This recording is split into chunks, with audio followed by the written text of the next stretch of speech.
Goeiedag geliefdes, dis my wonderlik om u weer te groet in die wonderlike naam van ons Here Jesus Christus en ek bid u die Here se rykste seën toe. Ons is nog steeds besig met Psalm 119. En so ek reeds vir u gesê het, ek hanteer Psalm 119 met u bloot soos wat ek dit in die Bybel lees en dan gaan sit ek maar met 'n stukkie papier en 'n pen en ek skrywe wat hierdie gedeelte vir my beteken. So ek wil amper so sê, hierdie boodskappe is maar sommer net uit die hart uit na u toe gebring. Daar's nie kommentare by gebring nie, dis my eie persoonlike belewenis met die teks wat ek met u deel en ek vertrou dit vir u tot seën sal wees en dat u daaruit die stem van die Heilige Gees sal hoor. Dat u sal ervaar wat ek ervaar wanneer ek dan voor die Here stil raak rondom hierdie spesifieke woord.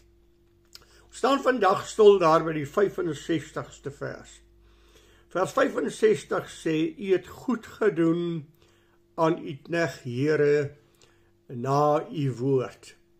Dus weer eens 'n geweldige woord, want u sal onthou dat ons in 64 gesê het, Here, die aarde is vol van u goedertierenheid, leer my u insettinge. En wanneer die psalmis dan hierdie woorde gesê, die voorafgaande, die aarde is vol van u goedertierenheid, leer my u insettinge. Dan is daar by hom 'n reaksie. U het goed gedoen aan u knegt, Here, na u woord. Met ander woorde, Dawid neem so 'n bietjie 'n oogwink of 'n oogvlek of 'n oorsig oor sy eie persoonlike lewe en hy kyk na die goedertierenheid waaroor hy gepraat het en die goedheid wat God aan hom bewys het. En dan vra hy vir die Here, Here, doen asseblief goed aan my volgens u woord. Daar is veral 3 sake wat vir my hier uitstaan. In die eerste plek Dawid se nederige verhouding, u knegt.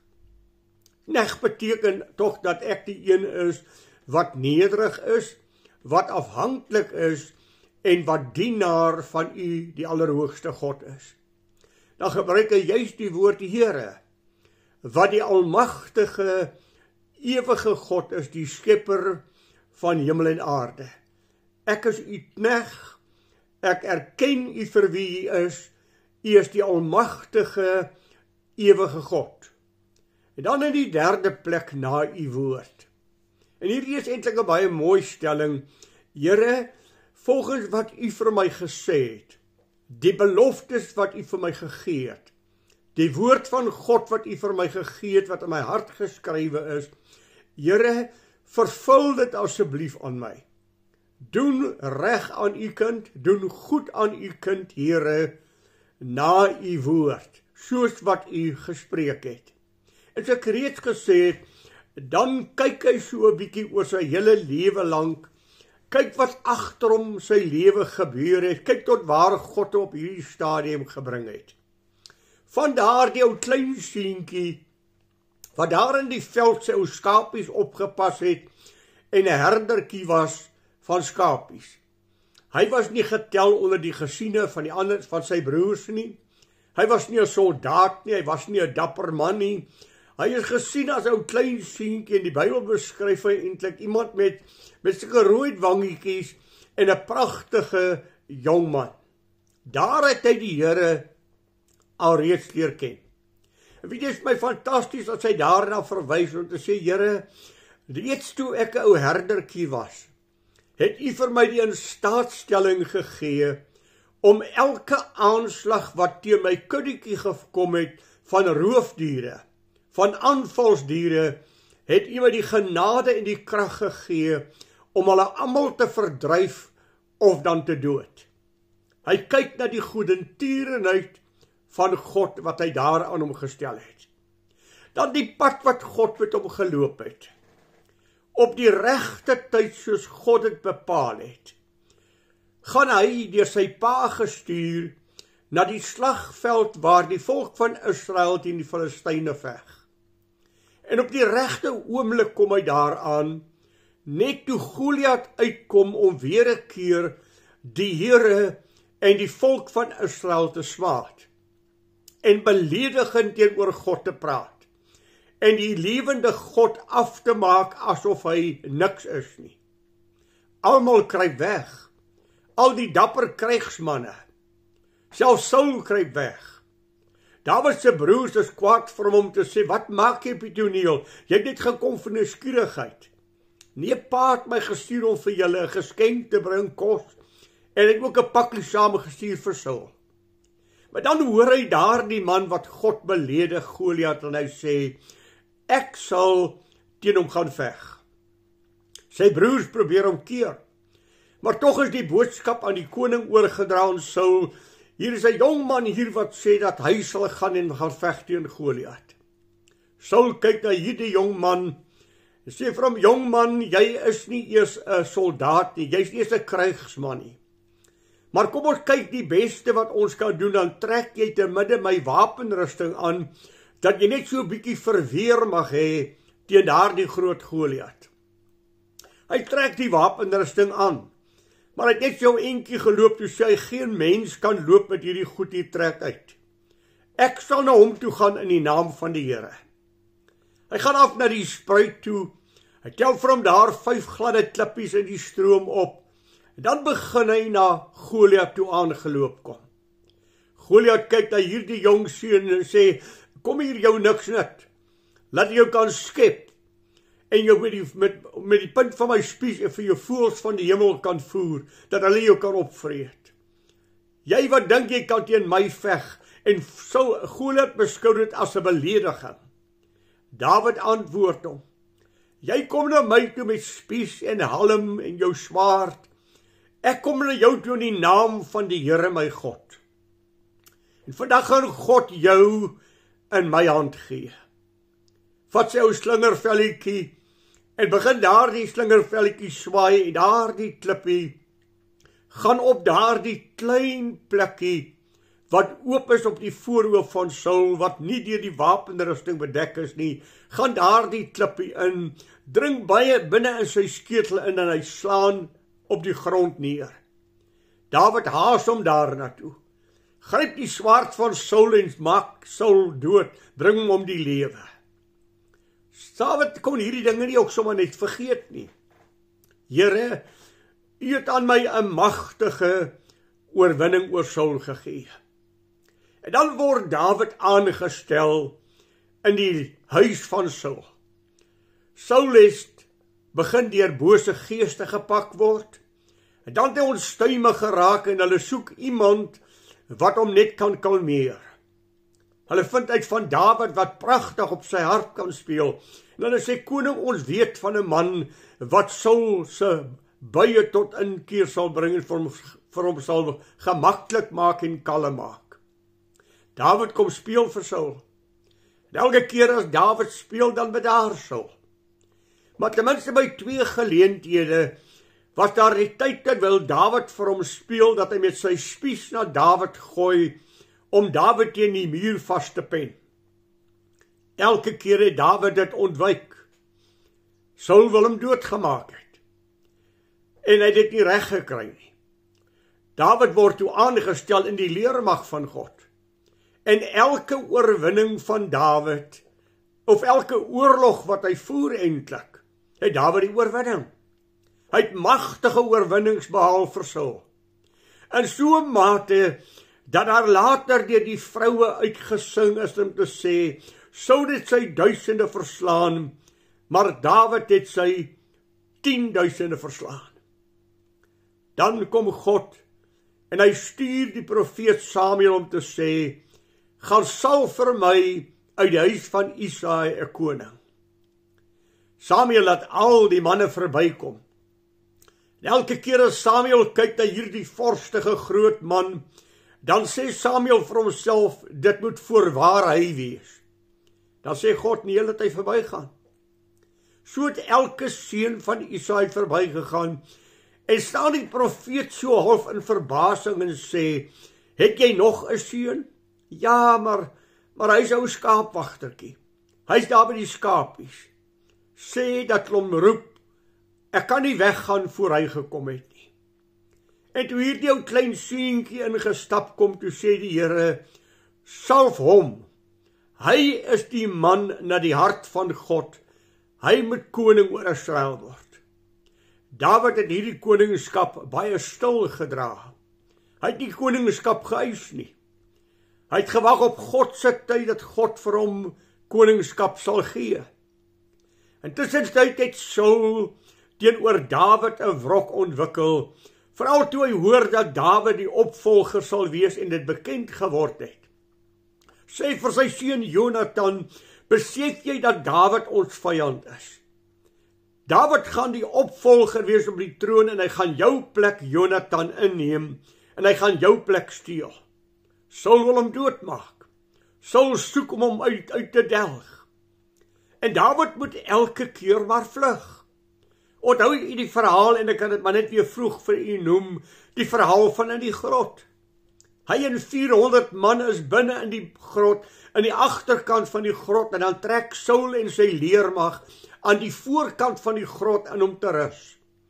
Daar raak Saul aan die slaap.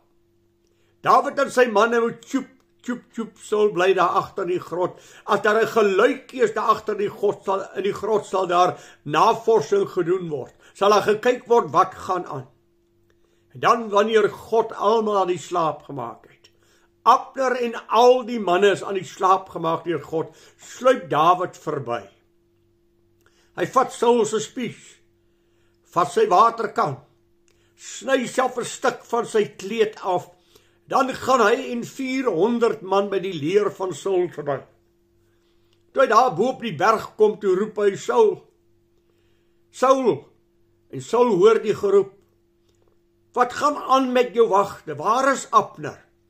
Kyk wat het ek hier in my hand, ek het jou spies. Ek het jou waterkan, ek het die slip van jou kleed wat ek afgesny het. Saul, jy was in my hand vandag. Ek kon jou uitdelg. Ja, sy man het vir hom gesê, Dawid, Saul slaap. Dis nou jou geleentheid om hierdie spies deur sy slaap, deur sy brein te drywe en die oorwinning vir jouself op te eis. Dawid sê nee, as iemand Saul moet doodmaak, sal dit God wees. Ek sal my hand nie uitsteek teen die gesalfde van die Here nie. Ek dien die Here. En as iemand Saul moet doodmaak, sal dit God moet wees. Wat 'n geweldige nederige houding neem hy in, en berusting daarin dat hy in die hand van God is. En die grootste gevegte wat hy geveg het hy oorwin. Daarom het ek vir u gesê, hy was in eer by die volk, maar die haat van Saul teenoor Dawid het nie gekalmeer nie. Saul het alles in sy vermoë probeer om Dawid dood te maak. En dan is dit vir my partykeer so kostelik om dit te lees, terwyl Saul aan die een kant van die berg afbeweeg op soek na Dawid, trek Dawid aan die ander kant van die berg aan die teenoorgestelde kant, en God het elke keer maar sy hand oor Dawid gehou. Here, die hele aarde is vol van u goedertierenheid. Leer my u insettinge. Doen goed aan u knegt, Here, na u woord. U het my koning gemaak. Ek sal rustig wag op u woord. U het besluit om my koning te maak. Ek het nie daarvoor probeer guns wen nie. Ek het nie probeer om dit myself in te palm nie. Ek het op God gewag om dit vir my te gee. Dan word hy koning, 'n baie geseënde, baie geliefde koning. Maar dan kom daar 'n opstand uit sy eie huis uit. Absalom, wat mense se harte verander en mense se gemoedere oorwen om by hom te kom staan. En hy verklaar 'n oorlog teen Dawid. Dawid moet uit die tempel uit wegvlug. Absalom neem besit van die tempel. En dan pleit Dawid nog steeds om te sê, ag, as julle vir Absalom in die hande kry, werk tog sag met hom. Moet tog nie hard werk met Absalom nie. Want Dawid se hart is 'n teerhart. Hy wil nie sy seun laat doodmaak nie. Hy wil sy seun tot inkeer bring. U ken die verhaal. Hoe Joab hom gekry het terwyl hy sy hare daar in die takke hang, terwyl hy van sy esel afgeruk is aan sy hare. En hoe hy die spies deur hom steek en hom doodmaak. Dan word die tyding aan Dawid oorgedra. Absalom is doodgemaak. Hoe het hy gehuil? Hoe het hy homself gaan verneder? My seun Absalom, my seun, my seun. Kon ek maar eerder in jou plek gesterf het, en huil hy oor sy seun. Ag geliefdes, u het u goedertierenheid oor u kind groot gemaak. U het trou aan my bewys. U het vir my gegee deur die jare. U goedertierenheid is die hele wêreld vol julle, Here. Almal sien dit.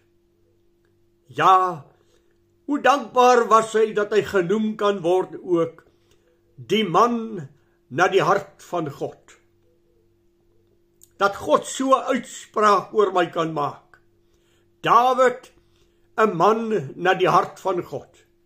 Ag, as ek en jy dit, daardie getuienis oor ons lewe van die Here spesifiek kan ontvang, hoe heerlik sal dit wees, as God net vir my kan sê, Dawid, man na die hart van God. En juis omdat God hom vergewe het. Hy het 'n gruwelike sonde gaan bepleeg met Batseba.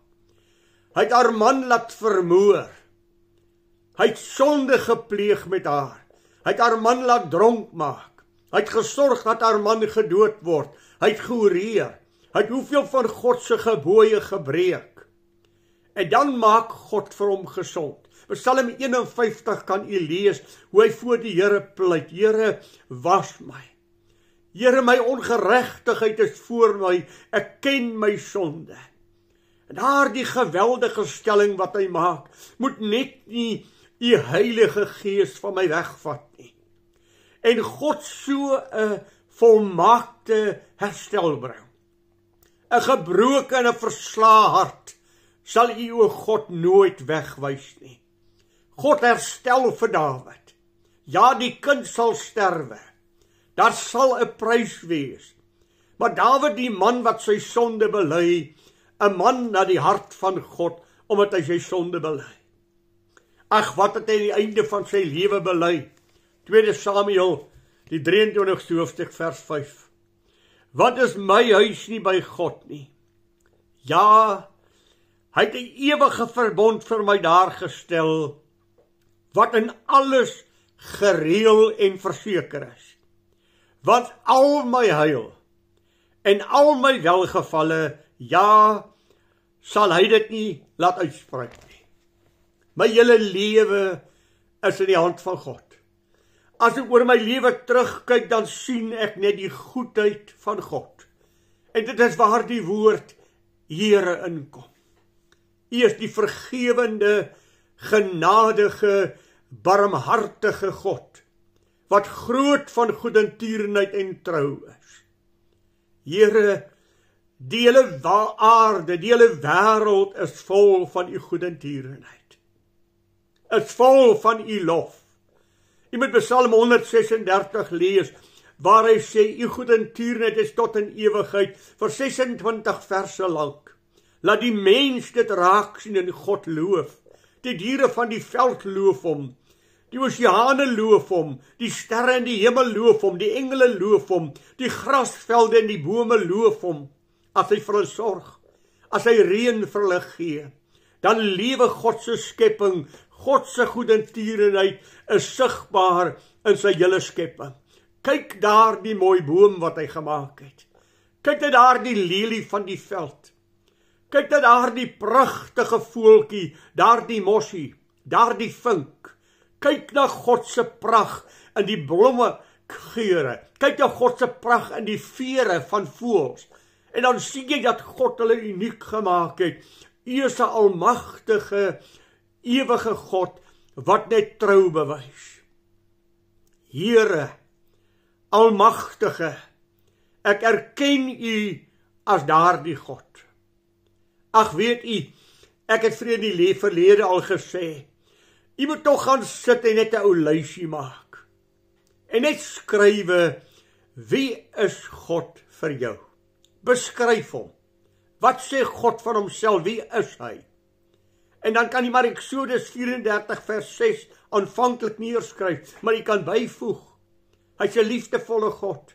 Hy's 'n heilige God. Hy's 'n regverdige God. Jy kan maar byvoeg en byvoeg en byvoeg, sodat die Heilige Gees in jou hart vir jou sê, maar skryf dit op 'n stukkie papier neer.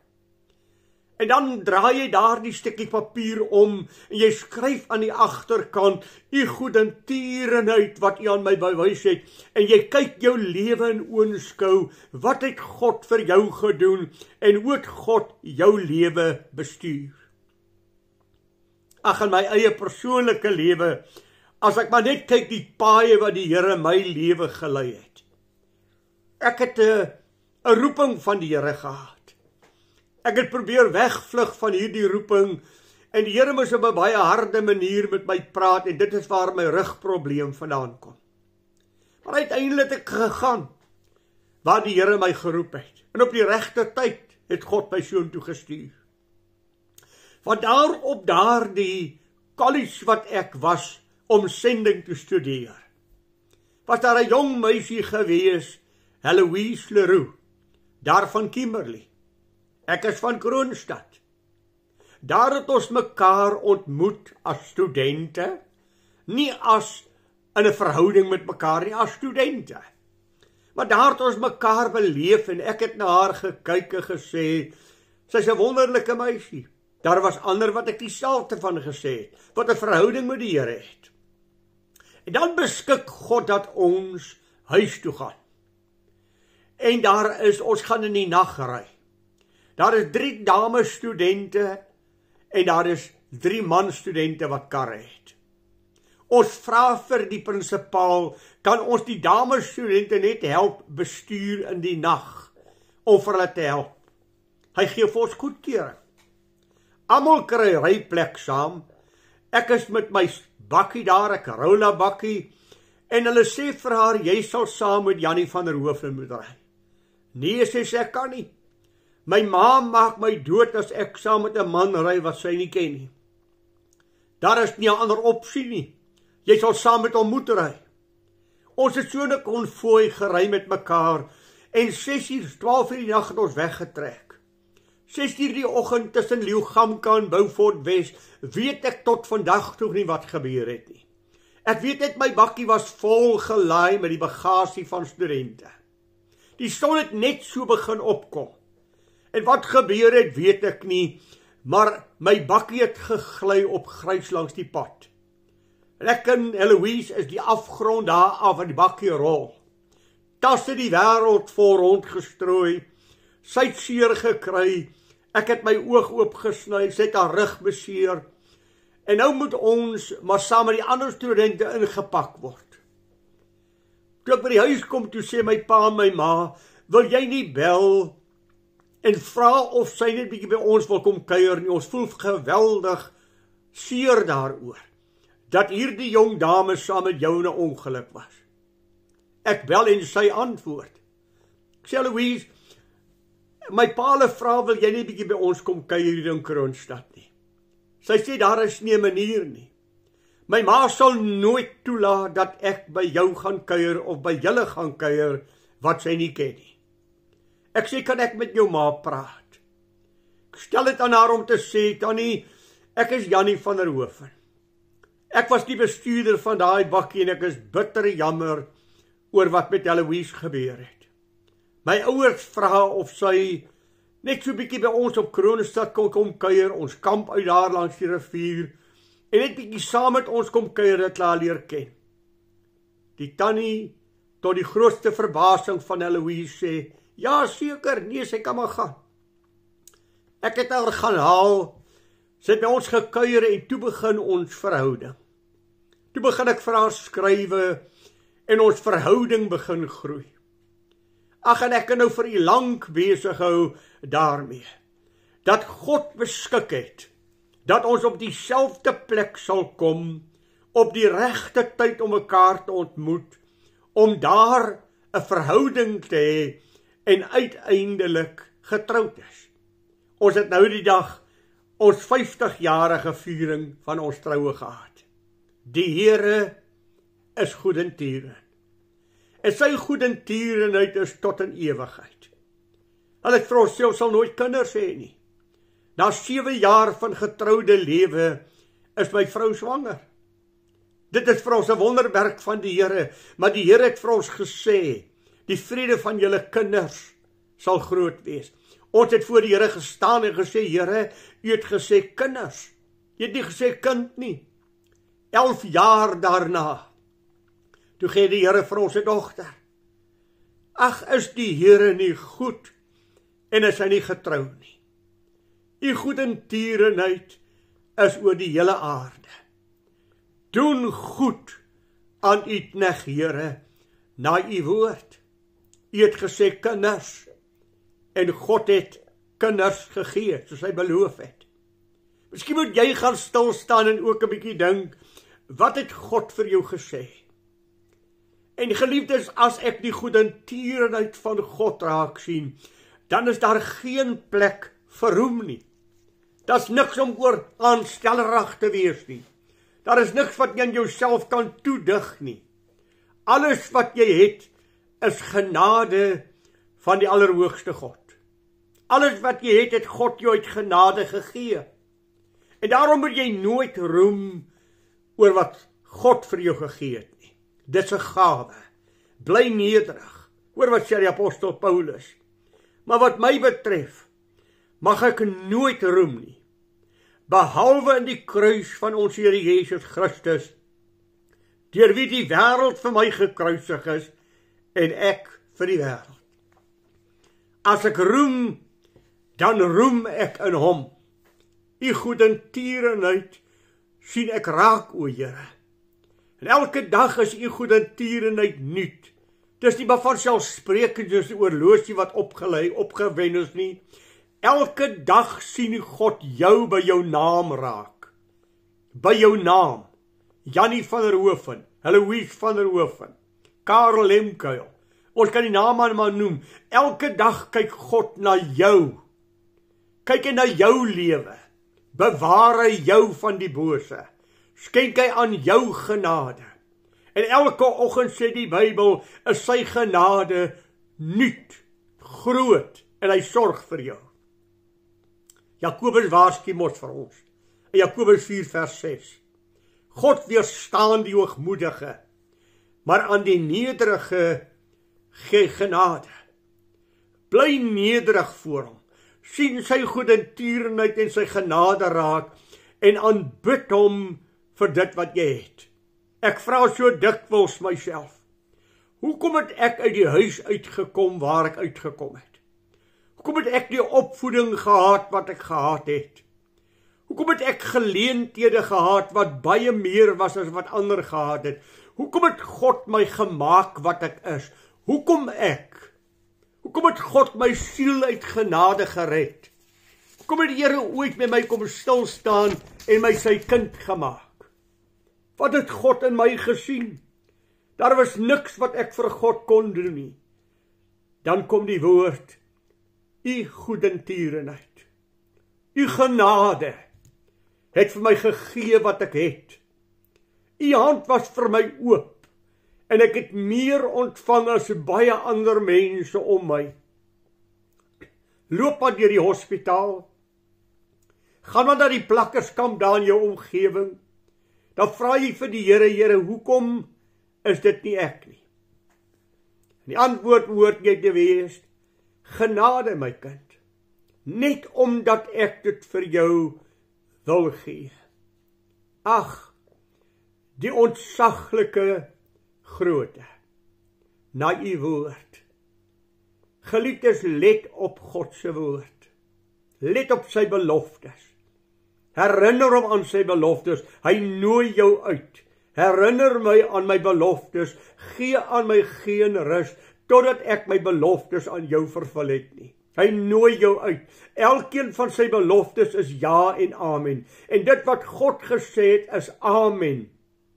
Dit wat hy gesê het sal hy doen. Dit wat hy uitgespreek het sal hy uitvoer. Hy is 'n getroue God wat nooit laat vaar die werk van sy hande nie. Ag, as ek dink na u woord, dan dink ek aan sy beloftes. Geliefdes, lees net weer Psalm 23. Geliefdes, kyk net weer na die genade van God, as jy in Psalm 22 die kruis kyk. As jy Jesaja 1 vers 7 kyk, die belofte van die verlosser uit die maagd gebore. As jy Jesaja 53 lees, die prys wat hy betaal het vir jou siel. As jy eerst Johannes die 3de hoofstuk kyk, dat God het hierdie wêreld so lief gehad. Hy wil hierdie wêreld nie verdoem nie. Dat hy sy enige gebore seun gegee het, sodat elkeen wat in hom sou glo nie verlore mag gaan nie, maar die ewige lewe kan hê. Hy wat in hom glo, word nie veroordeel nie. Maar hy wat nie glo nie, is alreeds veroordeel. Omdat hy nie geglo het in die naam van die enige gebore seun van God nie. Ek moet vir u 'n versie lees. Dit is die positiewe. Maar elke woord van God gaan in vervulling gaan, geliefde. En daarom het jy miskien nodig dat ek vandag vir jou ook sê, die Here daar in Deuteronomium 11 van vers 24 af gesê, ek hou jou die weg van seën en vloek voor.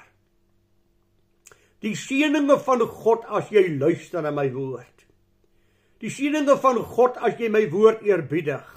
Elke plek wat jou voet so neersit sal joune wees. Ek sal jou seën. Maar as jy nie luister na my woord nie, sal die vloeke van God oor jou kom. En geliefdes, as jy Jesus Christus in hierdie lewe gemis het, as jy Jesus Christus nie as jou persoonlike saligmaker aangeneem het nie, dan wag daar op jou 'n ewige verderf, pyn en lyding. God het vir jou 'n oplossing gegee. Hy het Jesus gestuur, sodat jy nie nodig het om verlore te gaan nie, dat jy verlos kan word. Hoor wat sê Jesus, ek is die weg en die waarheid en die lewe. Niemand sal na die Vader toe gaan, as hy nie deur my gaan nie. Hoor wat sê Petrus, daar is geen ander naam in die hemel bekend, wat God aan ons as mens gegee het, waardeur 'n mens gered kan word, as deur die naam van Jesus Christus nie. Daarom geliefde, kyk na Jesus. Kyk na hom as verlosser. Vra hom om jou siel uit genade te red, want as hy jou nie red nie, is die volgende jou voorland. Hulle sal as straf ondergaan 'n ewige weg, verderf. Weg van die aangesig van die Here en van die heerlikheid van sy sterkte. Wanneer hy kom om verheerlik te word in sy heiliges en te bewonder te word in almal wat glo. En daardie dag, want ons getuienis het by julle geloof gevind. Daar's 'n straf wat wag. Daar's ewige heerlikheid wat wag. Here, u goedertierenheid is oor die hele aarde, het u seun gegee. U wil nie hê dat iemand verlore moet gaan nie. Maar as ek Jesus Christus mis, dan mis ek die lewe. Ag geliefde, maak seker dat jy hom ken. Kyk na sy goedertierenheid wat jy elke dag indeel. En leer om die allerhoogste God uit die diepte van jou hart te aanbid, uit die diepte van jou wese, goedertierenheid van God raak te sien en dit nie te mis nie. En aanbid hom vir wie hy is, en aanbid hom vir wat hy vir jou gee. Dit wat jy op daai papiertjie geskryf het. Vat dit in gebed. Dankie Here dat u is, en dan noem u dit. Dankie Here dat u gee, u goedertierenheid, en aanbid jy hom. Kom ons leer om die allerhoogste God te aanbid, hy verdien dit. Mag die Here vir u so ryklik seën, en mag u God op 'n besondere manier beleef. Goeiedag vir u, totdat ons volgende week weer saam met mekaar kuier. Die Here seën vir u.